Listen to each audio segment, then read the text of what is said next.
नमस्कार विद्यार्थी मित्रांनो, डॉक्टर सुशील स्पॉटलाईट या आपल्या यूट्यूब चॅनलवर तुमचं सर्वांचं स्वागत आहे. आज आपण 9 ऑगस्ट 2020च्या चालू घडामोडींचं विश्लेषण बघणार आहोत. तत्पूर्वी डॉक्टर सुशील स्पॉटलाईटला टेलिग्रामवर फॉलो करण्यासाठी डिस्क्रिप्शनमधील लिंक तुम्ही वापरू शकता. फेसबुकवरही आपला ग्रुप आहे, तोही फॉलो करू शकता. आजची जी आपली पहिली न्यूज आहे ती काल जो अपघात आपण बघितला होता कोझिकोडे केरळमध्ये विमानाचा, त्यासंबंधीची आहे.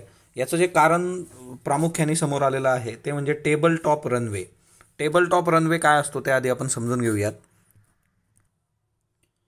टेबल टॉप रनवे म्हणजे काय की जी धावपट्टी असते, तर ती धावपट्टीचे काही प्रकार असतात. विमान जिच्यावर उतरतं किंवा जिच्यावरून उड्डाण घेतं तर त्याचे प्रकार असतात आणि तिच्यामध्ये टेबल टॉप रनवे असा एक प्रकार आहे. टेबल टॉप धावपट्टी म्हणजे काय की एखादी टेकडी किंवा एखाद्या पठारावर वरची जी बाजू असते त्याची ती सपाट करून त्याच्यावर बनवलेली धावपट्टी असते. आता तुम्ही लक्षात येईल तुम्हाला मी त्या इमेजेस पण दाखवतो की टेकडी किंवा पठारावर जर असलं तर त्याला दोन्ही साईडनी स्लोप असतील आणि त्याचे जे दोन्ही एंड्स आहेत, ओके, म्हणजे एक बाजू किंवा दोन्ही बाजू ज्या आहेत त्या दरी असू शकते. म्हणजे सिम्पल ही धावपट्टी आहे, ह्या त्याच्या साईड्स आहेत, तर हा एंड किंवा हा एंड एक तर इकडे दरी असू शकते किंवा या दोघीकडे दरी असू शकते, कारण हा जो आहे पठाराचा किंवा टेकडाचा भाग आहे. So one or both ends of runway overlooking a drop. आणि अशा धावपट्टीमुळे इजा होण्याचं प्रमाण खूप जास्त असतं आणि अशा धावपट्टीवर विमान उतरवणं धोकादायक असतं. आता भारतामध्ये अशा किती धावपट्ट्या आहेत तर एकूण 5 धावपट्ट्या आहे. तिच्यातली चर्चेतली जी आहे सध्या ती कोझिकोडे केरळ आहे. त्याच्यानंतर मँगलोर कर्नाटकमध्ये आहे, शिमला हिमाचल प्रदेश, पाकयॉंग सिक्कीम आणि लेंगपुई मिझोरम. आता हे जे आहेत समजा हे हिली स्टेट्स आहेत सगळे, सिक्कीम, मिझोरम, हिमाचल प्रदेश. तर अशा ठिकाणी मग एक तो पण मुद्दा समोर येतो की तुम्ही मग अशा धावपट्ट्या बनवताच का. तर ऑब्व्हियसली शिमला जे आहे, पाकयांग आहे, लेंगपुई आहे, तर अशा ठिकाणी हे हिली स्टेट्स आहेत. तर ही इथं अशा पद्धतीने बनवलं म्हणजे तिथली जॉग्रफीच आहे की त्या पद्धतीने वर्क केलं जातं. परंतु केरळ कर्नाटकच्या बाबतीमध्ये आता ही जी कोझिकोडेची धावपट्टी आहे हिच्याबद्दलचे रिपोर्ट्स आधीच दिले गेलेले आहेत जुलै 2019मध्ये, तर तेही आपण बघूयात. आता ह्या टेबल टॉप धावपट्टीवर आजपर्यंत किती अपघात झाले तर 3 महत्त्वाचे अपघात आहेत. 22 मे 2010 मँगलोर कर्नाटकची धावपट्टी आहे विमानाची, तर तिच्यावर जवळपास विमान उतरत असताना 152 प्रवासी आणि 6 क्रू सदस्यांचा तो अपघात जो झाला होता लँडिंग करताना, तिच्यात 152 प्रवासी आणि 6 क्रू सदस्यांचा मृत्यू झाला होता. 4 ऑगस्ट 2017मध्ये करीमपूर एअरपोर्टला जवळपास जीवितहानी झाली नव्हती, पण विमान जे आहे ते धावपट्टीवरून घसरलं होतं. 7 ऑगस्ट 2020चा विचार करता आताची रिसेंट जी घटना आहे, वंदे मिशन भारत अंतर्गत कोझिकोडे येथे विमानाला धावपट्टीवर उतरत असताना हे झालेलं आहे अपघात आणि जवळपास काल 16 होते, आता 18पर्यंत गेलेले आहेत. त्यातल्या त्यात काही कोविड पॉझिटिव्ह आल्यामुळे सगळी जी टीम होती रेस्क्यू टीम त्यांना पण क्वारंटाईन करण्यात आलेलं आहे. आता हे बघा की जुलै 2019मध्येच या विमानतळाला नोटीस देण्यात आली होती कारण तिच्यामध्ये सुरक्षाविषयक गंभीर त्रुटी आढळल्या होत्या. आता हे होऊन सुद्धा म्हणजे जुलै 2019मध्ये नोटीस आहे, पण तुम्ही हे तरी करायला पाहिजे होतं की त्या धावपट्टीवर विमान उतरवता कामा नये. ठीक आहे, रेड टेप मेकॅनिझम, गव्हर्नन्स, लगेच गोष्टी होत नाहीत, जमीन म्हणजे लँड ॲक्विजिशन वगैरे बराच इश्यू आहे. आता याच्यावर बऱ्याच लोकांनी बोललेलं आहे. तिथले जे माजी जिल्हा अधिकारी वगैरे त्यांनी सांगितलं की लँड ॲक्विजिशनचा मोठा प्रॉब्लेम होता, त्याला मोठं करणं वगैरे असे बरेचसे इश्यू ते सांगतात प्रत्येकजण. आता धावपट्टीला लिटरली तडे गेलेले होते इथं आणि त्या नोटिसीमध्ये ते दाखवलेलं आहे. तर एकंदरच ही जी केस आहे ती निग्लिजन्सची केस आपल्याला दिसते की जर ती धावपट्टी अशा पद्धतीची होती तर तिच्यावर विमान उतरवलंच का, हा बेसिक प्रश्न आहे. हे सोडून अजून बऱ्याचशा गोष्टी असतात की जिच्यामध्ये आता वैमानिकाची झोप झालेली होती का, किंवा त्या धावपट्टीसाठी जेवढा स्पीड पाहिजे त्याच्यापेक्षा जास्त स्पीड होता का वगैरे वगैरे. परंतु याचे जे म्हणजे आता याच्यामध्ये मृत्युमुखी पडलेले जे वैमानिक आहेत है ना, तर त्यांच्याबद्दलही जाणून घेऊयात है ना. विंग कमांडर साठे जे आहेत तर ते एक डेकोरेटेड ऑफिसर आहेत. त्यांची एकंदर कारकीर्द जी आहे एअरफोर्समधली, नंतर त्यांनी मग इकडं काम करायला पण सुरुवात केली होती. सो तिच्यामध्ये टेक्निकल असा मुद्दा फार क्वचित येऊ शकतो. ओके, आता हे बघा टेबल टॉप जे आहे हे तुमच्या समोर आहे. ऑब्व्हियसली इथं दिसतं आहे की हे टिपिकल जे आहे की ह्या दोन्ही साईडनी हा ना स्लीप आहे, पण हा एक एंड आहे असा आणि हा पुढचा एक एंड आहे याचा. तर हे जे आहे वरतून सपाट केलं जातं याला आणि तिच्यामधून हे क्लिअर तुम्ही बघू शकता ही है ना प्रॉपरली. तर अशा पद्धतीने हे असतं आणि हे कम्प्लिटली टेबल किंवा पठारावरच आहे. ओके, तर याला टेबल टॉप असं म्हटलं जातं. या विमानाच्या बाबतीत काय आहे ना की हा जो टेबल टॉप रनवे आहे आता वरतून आहे जवळपास, हे इथून घसरलेलं आहे विमान आणि इथं हा अपघात झालेला आहे, क्रॅश साईट जी आहे. कारण त्याचा जर स्पीड कमी जास्त असला तर ती संरक्षक भिंत पण फोडून ते बाहेर गेलेलं आहे विमान. सो हा एक महत्त्वाचा मुद्दा आहे. आता एकंदर येत्या काळामध्ये येईल. आजचा जो आहे तो वर्ल्ड ट्रायबल डे आहे 2020. आपण बघितलं होतं 9 ऑगस्ट वर्ल्ड ट्रायबल डे असतो. तर ही न्यूज आपण ऑलरेडी 2 ते 3 दिवस आधी कव्हर केली होती. छत्तीसगड गव्हर्नमेंटची ॲड आहे. ओके, त्याच्यानंतर नेक्स्ट वन. हां, तर सियाचीन, जम्मू काश्मीर हे मॅप मी तुम्हाला वेळोवेळी दाखवलेले आहेत. आता याच्यातला जुनागडचा मॅप आहे बघा, हा जुनागड आणि मनावदर. तर हे 2 ठिकाणं जे आहेत, हा गुजरात आहे. ओके, गुजरात आहे. या गुजरातमधले हे जे जुनागड आणि मनावर हे दोन्ही ठिकाणं पाकिस्तानने स्वतःच्या पॉलिटिकल मॅपमध्ये दाखवलेले आहेत. ओके, तर एक लेक्चर आपण पाकिस्तान आजचा जो इश्यू आहे त्याच्यावर सेपरेट घेऊयात. तर हे मनावर जुनागड जे ठिकाण आहे हे दोन्ही त्यांनी त्यांच्या मॅपमध्ये दाखवलं. याचा आउटपुट काय तर 0 आहे, काही येत नसतं याच्यातून. जसं नेपाळनी स्वतःच हे आमचं आहे म्हणून, हा ना, तर त्याला काही पॉईंट नाही आहे. तर तसंच पाकिस्ताननी केलेलं आहे. सो ऑब्वियसली सगळी ही जे एकीकडं सीमावाद आहे, नेपाळचा इश्यू आहे, मग त्याच्यात परत एक कुरगोडी करण्याचा प्रयत्न आहे. पण हे ठिकाणं लक्षात ठेवा बघा, जुनागड आणि मनावदर. तर ह्या दोन्ही ठिकाणांना त्यांनी आपल्या पॉलिटिकल मॅपमध्ये दाखवलेलं आहे. तर हे दोन्ही ठिकाणं आपल्यासाठी महत्त्वाचे आहेत. त्याच्यानंतर कोविड-19मध्ये जवळपास 196 डॉक्टरांची डेथ झालेली आहे. आणि अशा पद्धतीचं जे काही रिपोर्ट आहे IMA इंडियन मेडिकल असोसिएशनचा, तर तो त्यांनी पंतप्रधानांना सुद्धा ते पाठवलेलं आहे सगळं. तर एकंदरीतच याच्यात सर्वात जास्त डॉक्टरांची जी काही फॅटिलिटी आहे ती तमिळनाडूच्या बाबतीत दाखवली 43. त्याच्यानंतर गुजरात आणि बिहार, गुजरात आणि महाराष्ट्र इच 23 आहे. म्हणजे सर्वात जास्त 1 नंबरला जे आहे डॉक्टरांच्या डेथ ते तमिळनाडू आहे. 2 नंबरला आहे गुजरात अँड महाराष्ट्र, दोघांमध्ये 23 आहेत. इथं जे दाखवलं आहे 43. पण तमिळनाडूच्या याच्यावर पण प्रश्नचिन्ह उभं केलेलं गेलेलं आहे की तमिळनाडूची आकडेवारी प्रॉपर नाही. तर आता टिपिकली हे बघा, the data of 43 doctors have died is wrong, है ना. तर त्यांनी आक्षेप घेतलेला आहे. तर ही कुणाची आहे? इंडियन मेडिकल असोसिएशनची आकडेवारी आहे, है ना. गुजरात महाराष्ट्र 23, त्याच्यानंतर मग बिहार आहे, बिहारमध्ये जवळपास 19, मग कर्नाटक 15, आंध्र प्रदेश आणि दिल्ली पण 12. ओके, तर सर्वात जास्त यांनी तमिळनाडूमध्ये दाखवलेलं आहे. आणि हे मोस्ट प्रॉब्ली जे डॉक्टर्स आहेत ते जनरल प्रॅक्टिशनर आहेत. आणि एकंदरीतच सगळे महत्त्वाची बाब जी आहे की डॉक्टरांची जी सुरक्षा आणि त्या सगळ्या गोष्टींवर फोकस करणं गरजेचं आहे. महाराष्ट्राच्या बाबतीत पण तुम्ही बघा की आतापर्यंतचे हायेस्ट पेशंट काल सापडलेले आहे, आकडा वाढत जातो आहे. आसाममध्ये जी काही फ्लड सिच्युएशन आहे, पूर जे आहे, त्याच्यामध्ये आता जे शिकारी आहेत ते बाहेर आलेले आहेत आणि त्यांनी गेंड्यांची शिकार करायला सुरुवात केलेली. कशासाठी सुरुवात केलेली तर त्याच्या हॉर्नसाठी, त्याचं जे शिंग असतं गेंड्याचं, तर त्याच्याकरता. आणि हे कशासाठी आहे तर याच्यामधले ॲफ्रोझोडियाक म्हणून, हा ना, लैंगिक उत्तेजनासाठी ते वापरलं जातं मेडिसिन्समध्ये. त्याच्यानंतर दुसरं म्हणजे की त्याच्यापासून नक्षीदार चाकू वगैरे बनवले जातात ओमान देशामध्ये. तर ॲक्च्युली हे हॉर्न असतं काय तर हे केरॅटिन फायबर आहे. तर ते पण एक महत्त्वाचं आहे. केरॅटिन फायबर म्हणजे जसं आपण याचं बघितलं होतं की पँगोलिनची जी स्केल असते, पँगोलिनची जी त्वचावरचे खवले जे आहेत ते जसं आहे तसंच हे पण आहे. तर आसामच्या बाबतीत हे लक्षात ठेवा. आणि जवळपास म्हणजे 50% काझीरंगा जे आहे नॅशनल पार्क अंडर वॉटर आहे. आणि त्याच्यामुळे मग हे इकडं तिकडं आसरा शोधतायत आणि त्या सगळ्या याच्यामध्ये मग शिकारी आता बाहेर आलेले आहेत. तर ते पण एक मोठं चॅलेंज आहे सगळं फॉरेस्ट डिपार्टमेंटसमोर.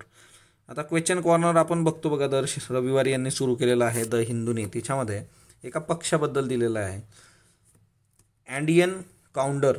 ओके, तर हा एक पक्षी आहे आणि जवळपास 15 किलो वजन याचं असतं.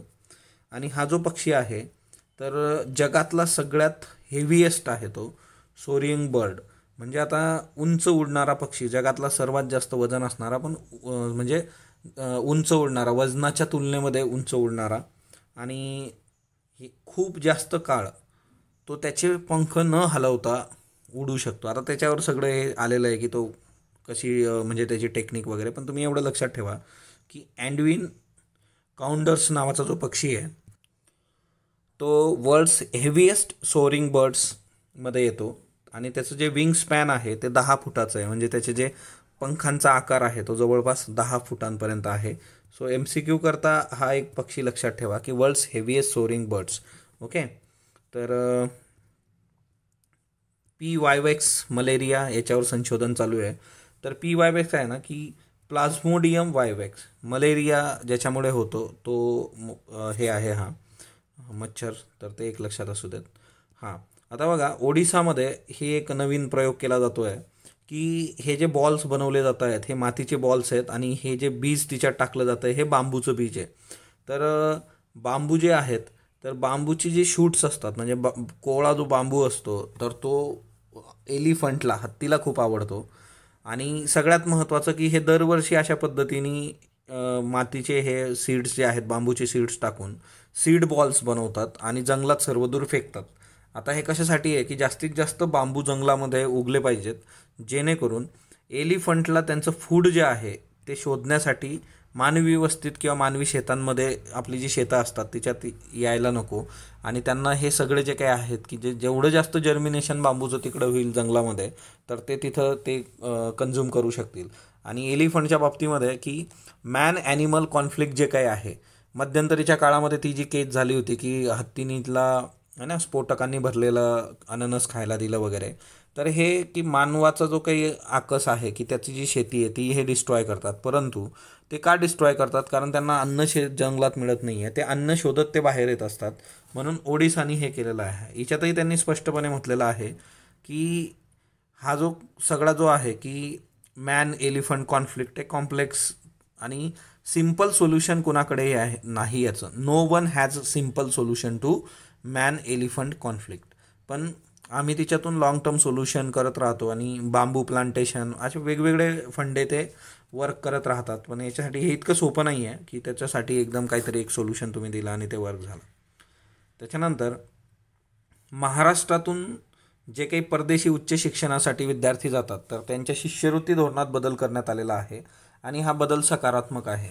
म्हणजे पदवीचाच विषय पदव्युत्तर पदवीसाठी घेणाऱ्यांना शिष्यवृत्ती पात्र ठरवण्याची जाचक अट याच्यात रद्द केलेली आहे.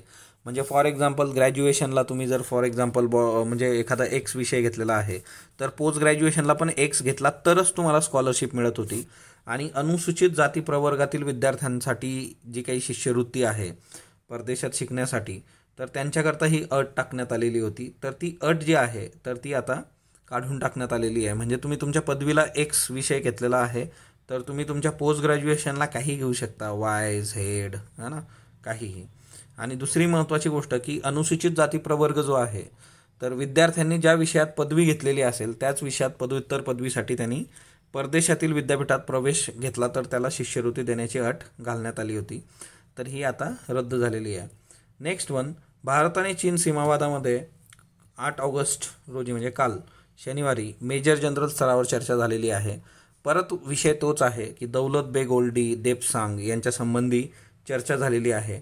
परंतु चीनच्या पीपल्स लिबरेशन आर्मीने जरी गलवान खोऱ्यातून मागे घेतलेली असली सेना तरीसुद्धा पँगसॉन सो लेक असेल गोग्रा असेल डेप्सॉन फिंगर या भागातून अद्याप ते मागे सरकलेले नाही आहेत. आणि भारताचं क्लिअर आहे की त्यांनी फिंगर 4 and 8 म्हणजे फिंगर 4 to फिंगर 8 या भागातून सैन्य मागं घेतलं पाहिजे. परंतु अजूनही चीननी कसल्याही पद्धतीने याला प्रतिसाद दिलेला नाही आहे. आणि त्याच्याकरताच एक प्रश्न मी घेतलेला आहे की एक स्टेटमेंट आहे आपल्या एक्सटर्नल अफेअर मिनिस्टरचं है ना. त्याच्यानंतर वैमानिक विंग कमांडर दीपक वसंत साठे, आता जी काही अपघात झालेला आहे कोझिकोडेमधला तर त्याच्यातले जे वैमानिक होते यांचं पण निधन झालेलं आहे. त्या सगळ्याच्यात मृत्यू झालेला आहे दुर्घटनेमध्ये. एअरफोर्स अकॅडमी येथे स्वॉर्ड ऑफ ऑनर हा पुरस्कार किंवा ते मिळालेले ते अधिकारी आहे.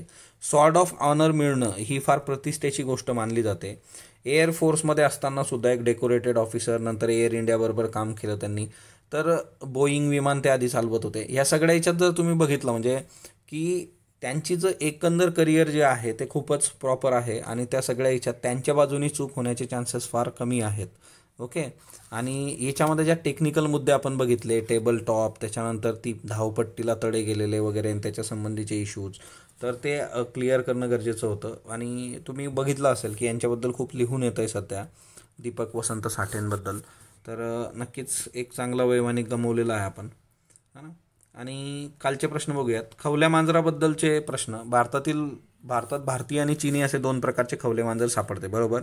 जगात सर्वाधिक तस्करी होणारा मॅमल आहे, बरोबर आहे. दोन्ही स्टेटमेंट बरोबर आहे. खालीलपैकी कोणत्या राज्याने मनरेगा योजनेला व्यापक स्वरूप देण्याचं ठरवलं आहे? तर महाराष्ट्राने ठरवलेलं आहे. पॉझिटिव्ह पे कशाशी संबंधित आहे? बँकेशी संबंधित आहे, की जे चेक बाउन्स होतात त्या संबंधीचा हा मुद्दा आहे. कॅगच्या मदतीसाठी 7 डेप्युटी कॅग्स असतात, बरोबर. आणि हे 7 डेप्युटी कॅग जे आहेत ते IAS सेवेतले असतात, दोन्ही योग्य आहे. किसान रेल्वेबद्दल बिनचूक विधान ओळखा. पहिली रेल्वे 7 ऑगस्ट 2020 पासून सुरू झाली, बरोबर. देवळाली महाराष्ट्र ते दानापूर बिहार असा प्रवास ही रेल्वे करणार आहे. आणि आठवड्यातून 2 वेळा नाही तर आठवड्यातून एकदा, ही वीकली आहे रेल्वे. सो अ आणि ब बरोबर आहे. त्याच्यानंतर आजचे प्रश्न घ्यावा. पहिलंच जो प्रश्न आहे आपला IAS मेन्ससाठीचा, reaching and understanding with China is a big challenge. आता हे स्टेटमेंट कुणाचं आहे? S जयशंकर यांचं स्टेटमेंट आहे, की एक समिट होतं इंडिया ॲट 75 समिट, तिच्यामध्ये ते बोलत होते. Reaching and understanding with China is a big challenge, elaborate. Okay, तर हे तुमच्यासाठी. MPSC भारतातील औद्योगिक दुर्घटना 400 शब्दात लिहायचं आहे. ना तिकडे उल्हासनगरमध्ये परत सिलेंडर फुटला आहे बघा एक, तर हे चालूच आहे. खालीलपैकी कोणत्या देशाने, पहिला प्रश्न घ्या आजचा, त्या देशाकडे येणाऱ्या सर्व क्षेपणास्त्रांकडे अण्वस्त्र म्हणून पाहिले जाईल असं धोरण स्पष्ट केलं? उत्तर कोरिया, अमेरिका, चीन, रशिया. दुसरा प्रश्न, महिंदा राजपक्षे हे कितव्यांदा श्रीलंकेच्या पंतप्रधानपदाची शपथ घेणार आहेत? पहिल्यांदा, चौथ्यांदा, पाचव्यांदा, सहाव्यांदा.